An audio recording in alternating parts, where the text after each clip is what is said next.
Good morning, सुप्रभात मित्रों। आप सभी का क्रैक एग्जाम ऑनलाइन में हार्दिक स्वागत है मित्रों। आज की इस वीडियो में हम चौहान वंश के बारे में पढ़ने वाले हैं। अजमेर के चौहानों के बारे में पढ़ेंगे जो कि आपकी आगामी परीक्षा में बहुत ही महत्वपूर्ण योगदान देने वाले हैं। तो चैनल को लाइक कीजिए, सब्सक्राइब कीजिए और वीडियो को अपने दोस्तों के साथ ज़्यादा से ज़्यादा शेयर कीजिए। चौहानों के इतिहास के बारे में मित्रों पढ़ेंगे। ये हैंड रिटन नोट्स हैं। अगर आपने हमारे पुरानी वीडियो भी अभी तक नहीं देखे हैं तो वो भी जाकर आप देख सकते हो। आपको लिंक डिस्क्रिप्शन में मिल जाएगा। शॉर्ट्स नोट्स पर वीडियो हमारा डेली वीडियो आता है और उसी बेसिस पे हम क्वेश्चन भी करते हैं, तो वो भी आप जाकर देख सकते हो। अग्निवंश का सिद्धांत, चौहानों की उत्पत्ति के बारे में कुछ सिद्धांत दे रखे हैं मित्रों, उनके बारे में पढ़ेंगे हम। तो अग्निवंश का सिद्धांत चंद्रबरदाई देता है मित्रों। अग्निवंश का सिद्धांत कौन देता है? चंद्रबरदाई देता है। तो चंद्रबरदाई की बुक है एक, तो मित्रों आपको ध्यान रखना है, पृथ्वीराज रासो। चंद्रबरदाई की बुक का नाम क्या है? पृथ्वीराज रासो। बुक का नाम बहुत ही इंपॉर्टेंट है। चंद्रबरदाई की बुक का नाम हो गया पृथ्वीराज रासो। ऋषि वशिष्ठ के आबू पर्वत के यज्ञ से 4 जातियां उत्पन्न हुई है मित्रों, चौहान, चालुक्य, परमार, प्रतिहार। चालुक्यों को ही मित्रों सोलंकी कहा जाता है। चालुक्यों को क्या कहा जाता है? सोलंकी कहा जाता है। तो आबू पर्वत पे यज्ञ से 4 जातियां कौन कौन सी उत्पन्न हुई है? चौहान, चालुक्य, परमार, प्रतिहार होती है मित्रों। ये अग्निवंश वाले सिद्धांत का समर्थन करते हैं मित्रों। कौन कौन करते हैं? सूर्यमल मिशन करते हैं समर्थन एक तो, और कौन करते हैं? मुनोत नैन्सी करते हैं। ये नैन्सी होगा मित्रों, मुनोत नैन्सी भी इसका समर्थन करते हैं। सूर्यमल मिशन और मुनोत नैन्सी अग्निवंश के सिद्धांत का समर्थन करते हैं मित्रों। इसके बाद विदेशी कहा है मित्रों। किसने कहा है विदेशी इनको? एक तो कर्नल जेम्स टोड ने कहा है। किसने कहा है? कर्नल जेम्स टोड ने कहा है मित्रों, ये ध्यान रखेंगे। क्रुक, विलियम क्रुक ने कहा है। विलियम क्रुक ने इनको विदेशी कहा है। स्मिथ ने इनको विदेशी कहा है, ये ध्यान रखेंगे।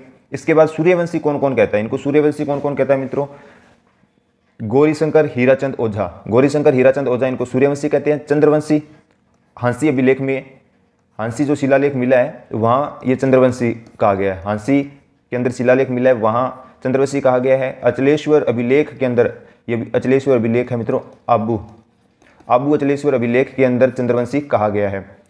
वत्स गोत्रीय ब्राह्मण कहा गया मित्रों इनको। किनको? चौहानों को वत्स गोत्रीय ब्राह्मण कहा गया है। कहाँ पर कहा गया वत्स गोत्रीय ब्राह्मण? बिजोलिया अभिलेख के अंदर इनको वत्स गोत्रीय ब्राह्मण कहा गया है मित्रों। अब हम पढ़ेंगे बिजोलिया अभिलेख के बारे में कुछ इंपॉर्टेंट बातें। बिजोलिया अभिलेख, बिजोलिया अभिलेख 1170 ईस्वी का है। 1170 ईस्वी का है मित्रों। इसका लेखक कौन है? इसका लेखक है गुणभद्र। लेखक कौन हो गया? गुणभद्र इसका लेखक है। ये बिजोलिया जो अभिलेख है पार्श्वनाथ मंदिर के पास लगा हुआ है। सोमेश्वर के समय का है मित्रों। सोमेश्वर जो पृथ्वीराज चौहान तृतीय के पिता हैं, उनके समय का ये है। इसके अंदर हमें क्या है कि राजस्थान के नगरों के प्राचीन नामों का पता चलता है। राजस्थान के प्राचीन नगरों का नाम, जो नाम था प्राचीन समय में, वो पता चलता है। कैसे? जैसे नागौर को प्राचीन समय में अहिर छत्रपुर कहते थे। जालोर को जवालीपुर कहा जाता था। जालोर को जवालीपुर, नागौर को अहिर छत्रपुर। इसी प्रकार कुछ अन्य नाम भी हैं, तो वो आप कंप्लीट एक बार देखिए अपने नोट्स के अंदर। फिर क्योंकि मित्रों ऐसा है कि ये क्वेश्चन पूछे जा सकते हैं, इंपॉर्टेंट पॉइंट है, तो इसलिए आप इसको थोड़ा सा एक बार जरूर देख लें अपने नोट्स के अंदर।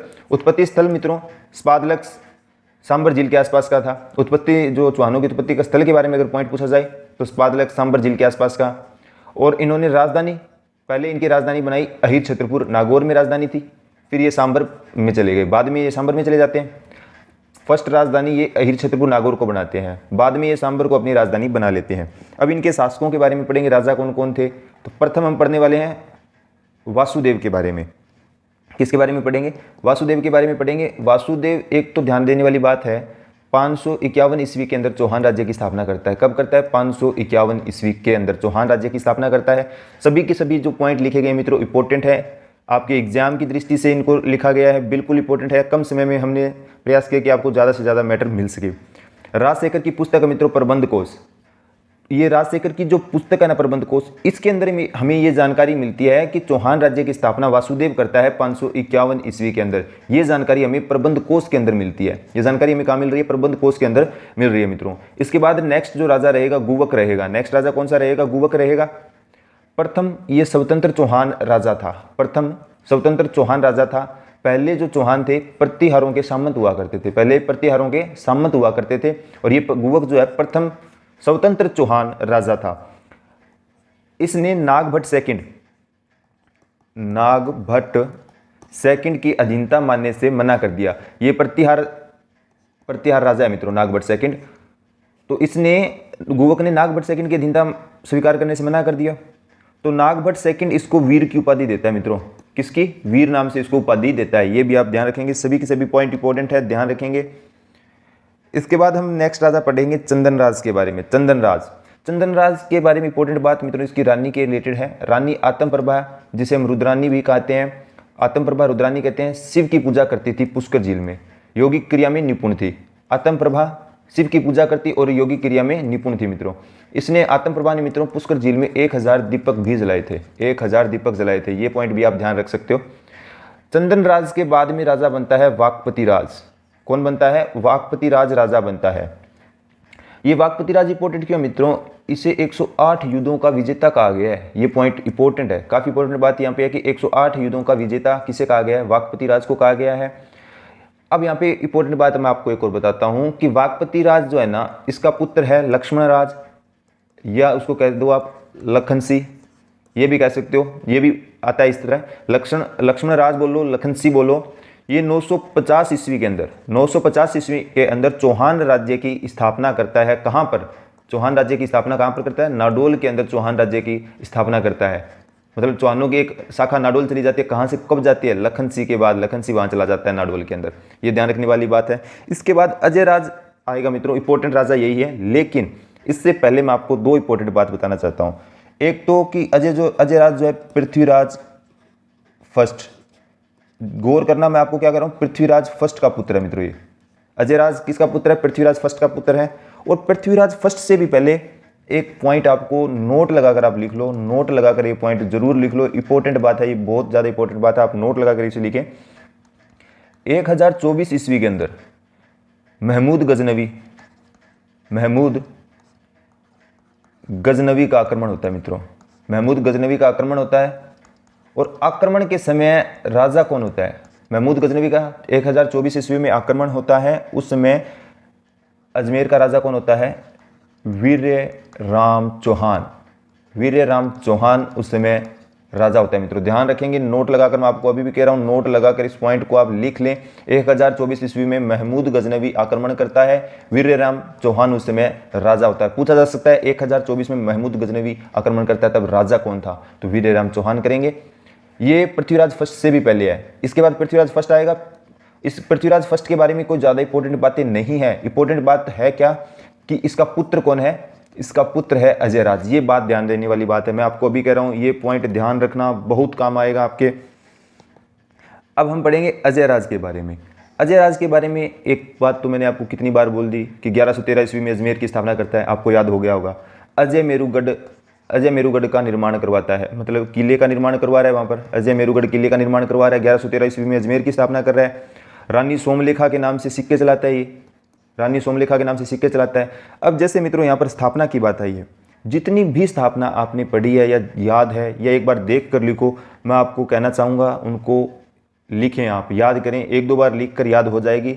और चाहे तो आप हमें कमेंट में भी लिख सकते हो। जितनी स्थापनाएं हैं वो एक साथ लिख दो, उनकी डेट वाइज क्रम वाइज उनको लिख दो, तो वहाँ पे आपका ये पॉइंट बिल्कुल क्लियर हो जाएगा। पेपर में अगर प्रश्न आता है ना तो वो गलत होने के चांस ना के बराबर रहेंगे।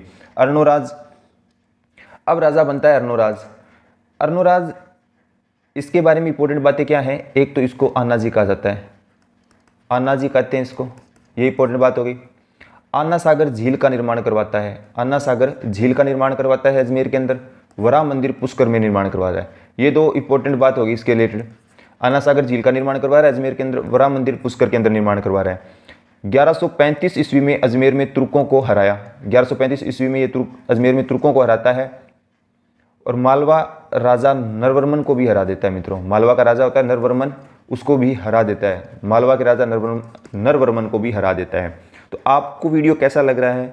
ज़्यादा से ज़्यादा शेयर कीजिए, लाइक कीजिए, हमें कमेंट कर जरूर बताएं और अपने दोस्तों के साथ इसे जरूर शेयर करें। जो चैनल पर नए हैं वो चैनल को सब्सक्राइब कर बेल आइकन को जरूर प्रेस कर लें ताकि उनको लेटेस्ट नोटिफिकेशन मिलते रहे मित्रों। अन्य जो भी सुझाव है वो भी आप हमें कमेंट कर बता सकते हो मित्रों, ताकि इन फ्यूचर जो भी हमारा वीडियो है उसमें हम सुधार कर ला सकें। इसके बाद हम पढ़ेंगे उपाधियां। विग्रहराज चतुर्थ के बारे में पढ़ेंगे। पहले विग्रहराज चतुर्थ की उपाधियां लिख रखी है हमने। विग्रहराज चतुर्थ की उपाधियां हैं कवि बंधु, बिसल देव। तो ये जो 1153 से 63 तक राजा रहता है, 1153 से 63 तक राजा रहता है। बिसल देव भी कहा जाता है, विग्रहराज चतुर्थ को बिसल देव, कवि बंधु कहा जाता है। ये दिल्ली के अंदर शिवालिक स्तंभ लेख भी लगवाता है। बिसलपुर की स्थापना करता है। तालाब व शिव मंदिर का निर्माण करवाता है। बिसलपुर के अंदर तालाब व शिव मंदिर का निर्माण करता है, बिसलपुर की स्थापना कर रहा है। हरिकेली नाटक ये लिखता है मित्रों। और ये कहाँ अंकित करवा देता है? संस्कृत पाठशाला के ऊपर जो उस पर अंकित करवा देता है हरिकेली नाटक। अब उसके बारे में पढ़ेंगे। दिल्ली के तोमर राजाओं को हराता है।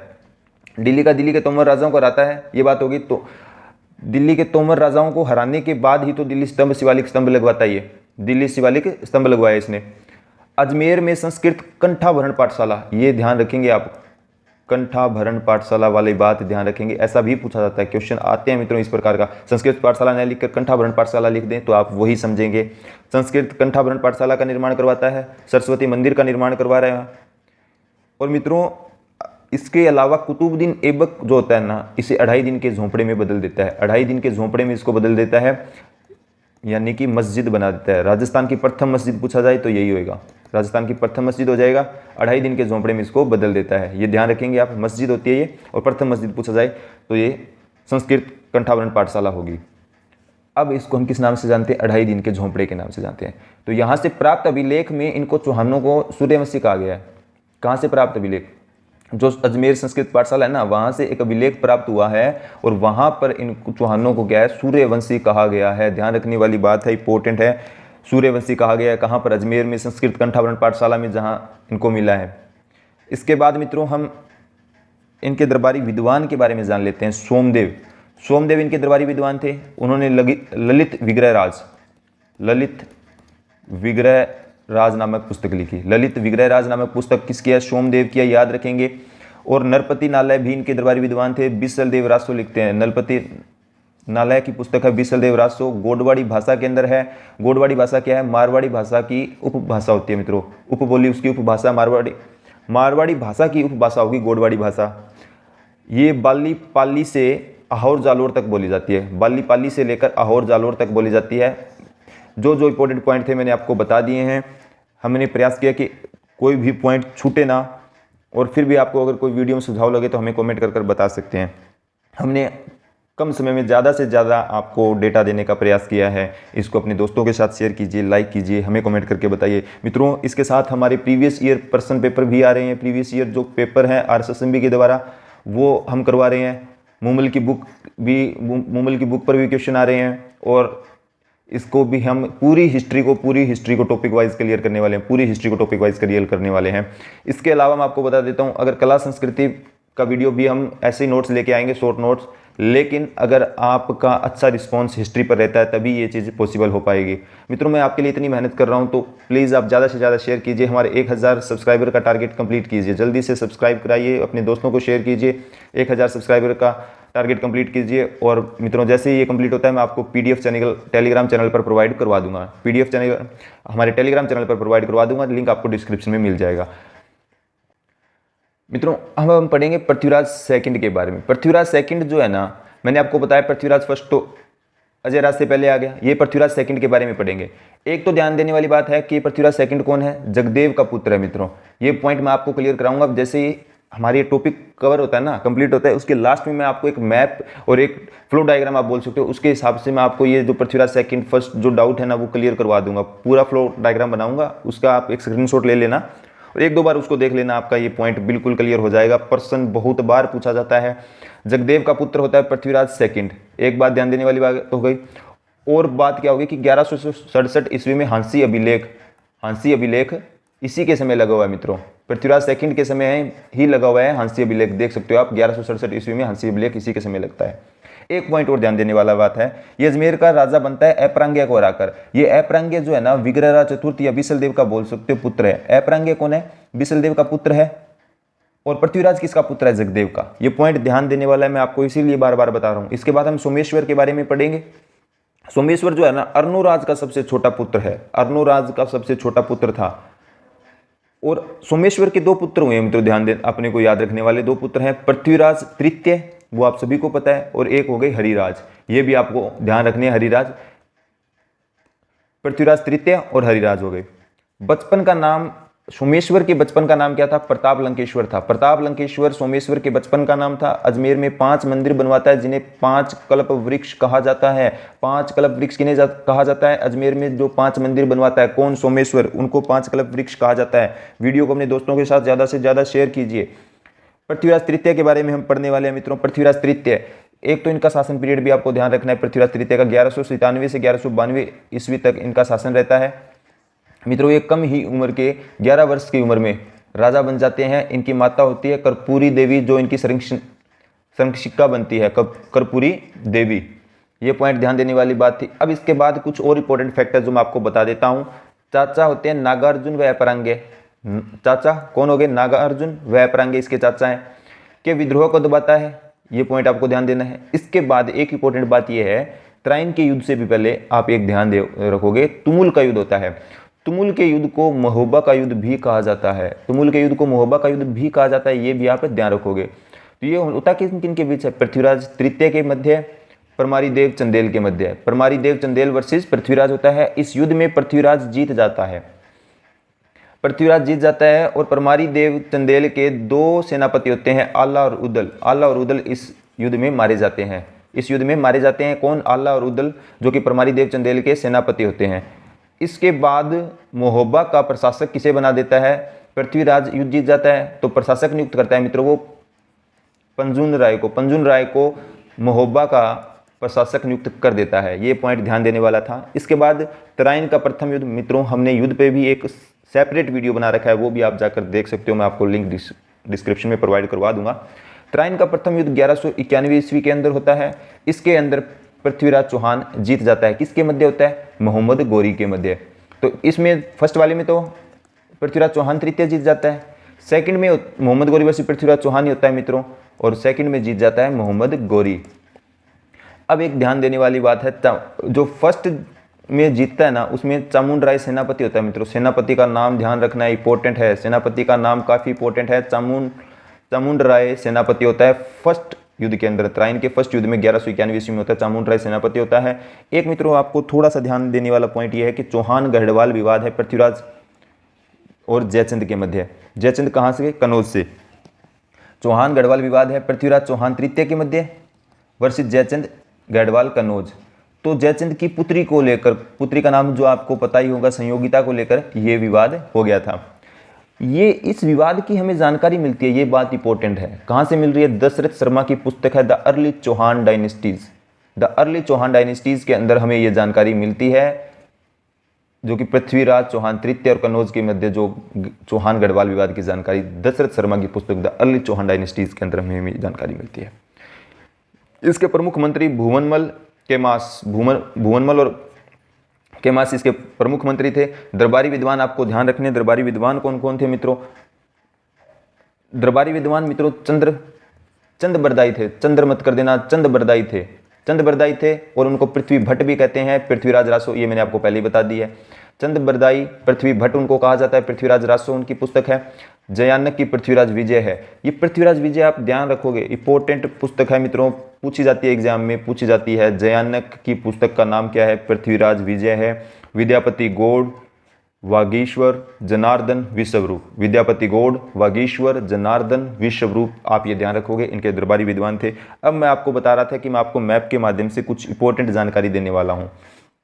मैंने आपको पृथ्वीराज फर्स्ट बताया, पृथ्वीराज फर्स्ट बताया मैंने आपको, ये आप ध्यान रखोगे। इसके बाद इसका पुत्र होता है अजयराज, ये आप मैप बना लेना। इसके बाद इसका पुत्र कौन होता है? अजयराज होता है। और अजयराज का पुत्र कौन होता है? अर्णोराज होता है मित्रों।